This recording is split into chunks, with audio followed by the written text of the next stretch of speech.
Hi, this is Scott Bradfield. This is reading great books in the bathtub. We're up into the late 38 or 39 episodes so far. We are concluding. I wanted to just conclude today with a very brief talk about the second half of Giles Goat Boy or Giles Goat Boy by John Barth. Probably his least read novel, which is kind of unfair because it's one of his funniest novels.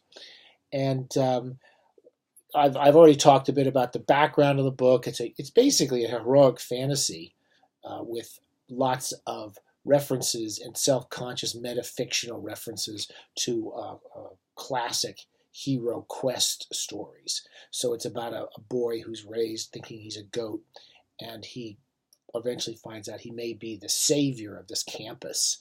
He thinks he may be the grand tutor who can go into the belly of this gigantic computer that runs the campus and prove his authority over who should be passed and who should be flunked in the university universe of Giles Goatboy. So lots of religious jokes, lots of references to the notion of what it means to be passed and what it means to be flunked in life, and whether the philosophical meaning of those terms are debated with humor throughout this 750-page book.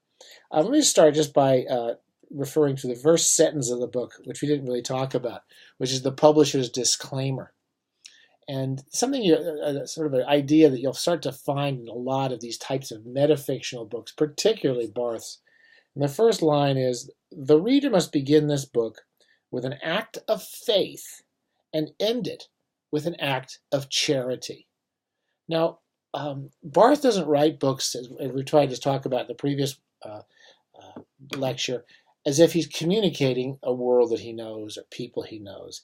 He's basically treating it like a game, and an outrageous game, and the cleverest possible game he can come up with in order to lure you in, to entrance you, to take you into the fun house that he talks about as one of his metaphors, his earliest metaphors, to take you in and out of the fun house and let you have a good time. So the first act of the reader is just have faith that they're actually reading something that's worth reading and that it's about something. But for Barth, it's not about anything. I'm taking a bit of a leap here and say he doesn't really think it's about anything except the pleasure of the book itself. And I think that you find that pleasure in most of Barth's books. But he also mentions that you have to end it with an act of charity because, and I don't think this is true of all fiction, Barth's books all fall apart in the last 50 to 100, the last chapter or two. And in the case of Giles Goatboy, the last 50 to 100 pages get a little bit, it's just so many little games going. He's got so many plates going up there, and he's taking them all down at the right time. And you really realize it's all just ridiculous. And you're not going to really realize anything important about truth and education and being passed or being flunked. You're just going to find the perfect little contrivance closed off at the end. And I find most of his books kind of they lose steam for me in the ending. Unlike some writers like Brian Moore or William Trevor, who I want to talk about maybe next week, who really at the end of the story you feel you got something. You feel like you reached something at the end of Brian Moore's great novel Black Robe. You feel like you realized something you didn't realize before. And in Barth, you kind of give up on the whole game before the game is over. The Giles Goatboy is again, it's about this quest. It's a heroic quest. It is a character going to seek his own identity. And in the second half of the book, he's given a series of quests, these Herculean tasks that he has to fulfill in order to prove that he is the grand tutor who has come to bring peace and resolution to this campus, which is at war with a Russia type campus.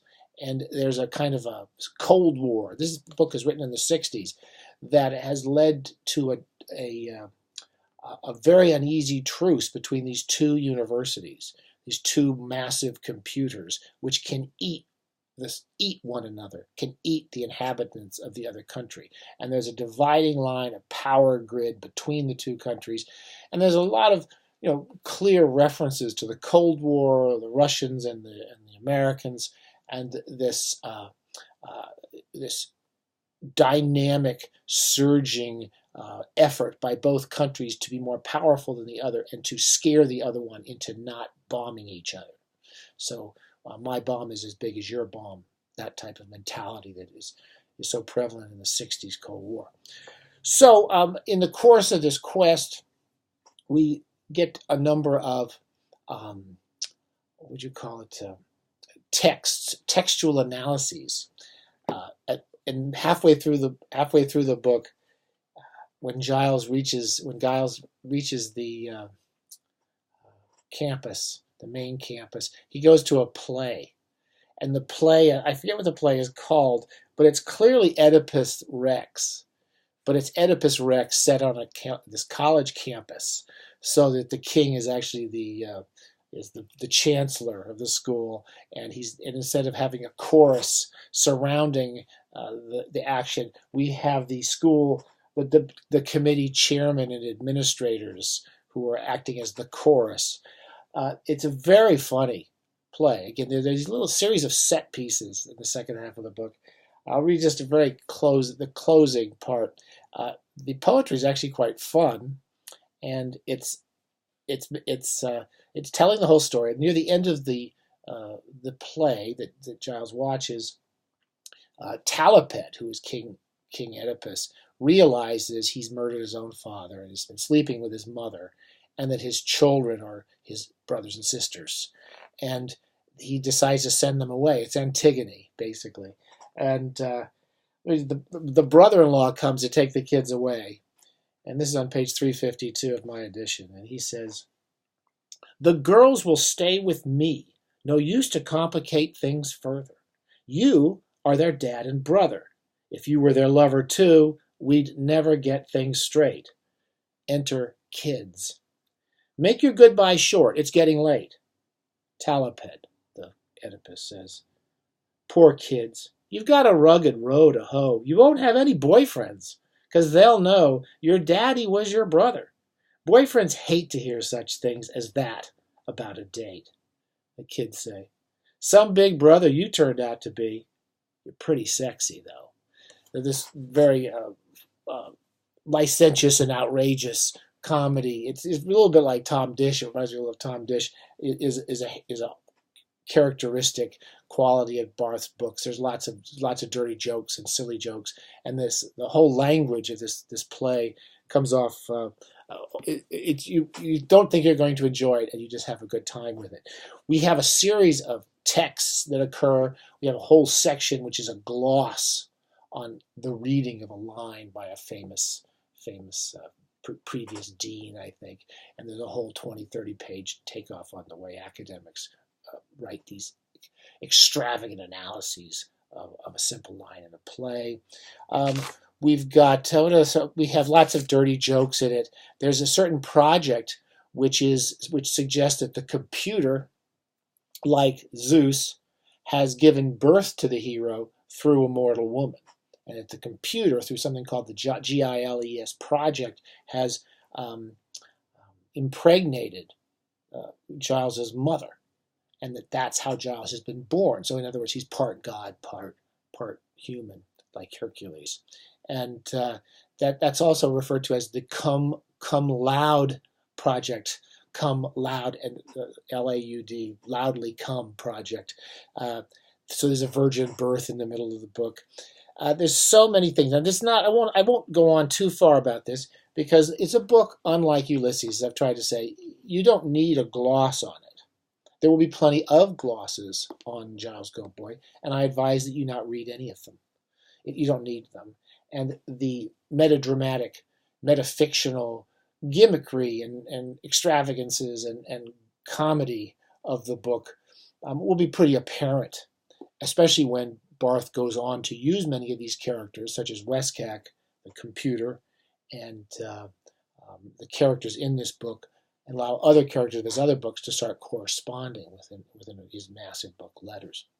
But the comedy, the complexity of the plot, and the fun of the plot are just right in your face. You should enjoy it, or if you don't enjoy it, don't read it. So but you don't need any explanations for this book. I don't think I have anything more to say. There's a big metaphor on the Cuban Missile Crisis throughout this, so it is definitely a 60s novel, and unfairly neglected, I think. I think Barth is better known for many of his other books, but this is a very fun book. It's very funny. It gets a little tedious in the last third, where we have a lot of the arguments and the argumentation and the games over who's passed and who's flunked. Kind of goes on a little bit, and everything's tied up very tidily, as most Barth novels are. But the act of charity that most readers have to provide a novel is in Barth's idea. That's, you've got to accept that when you get to the end, you're not going to get any. There's no prize. There's no door prize. There's no epiphanies. I don't know I don't believe that's true in Pynchon's best books, Against the Day, and Inherent Vice, and in one of my favorites, Vineland, where I do feel that he's gotten out of that game, of that sense of gamesmanship of the novel, and takes us somewhere, like at the end of Against the Day when we go off in that gigantic dirigible, where he actually feels like he's taking you somewhere at the end of his book. At the end of the Barth novel, you tie it up, you go back to the frame narrative comes back, and you close off the frame narrative, and you close all the doors at the right time, and the farce concludes. But it's not a transportive novel, as I think the best novels are. It's a hell of a lot of fun. So go out and give it a try anyway. All right, next week we're going to try something different, but we'll see if we can follow through on our original intention, which is to read through Barth's work in the next few years, because it is definitely one of the few writers who is worth reading from beginning to end.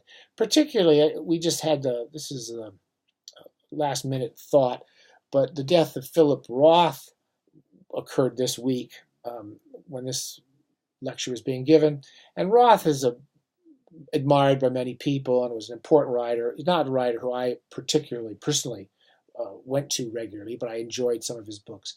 And Roth did some of this sort of metafictional gamesmanship in books like Deception, and many of his late books, particularly the Ghost Writer, where he is likewise exploring the way we tell stories and the way we manipulate people through stories, and the way the novel itself is a manipulation through story. And he does some stuff like that, and nowhere near as pleasurably and as monumentally as Barth.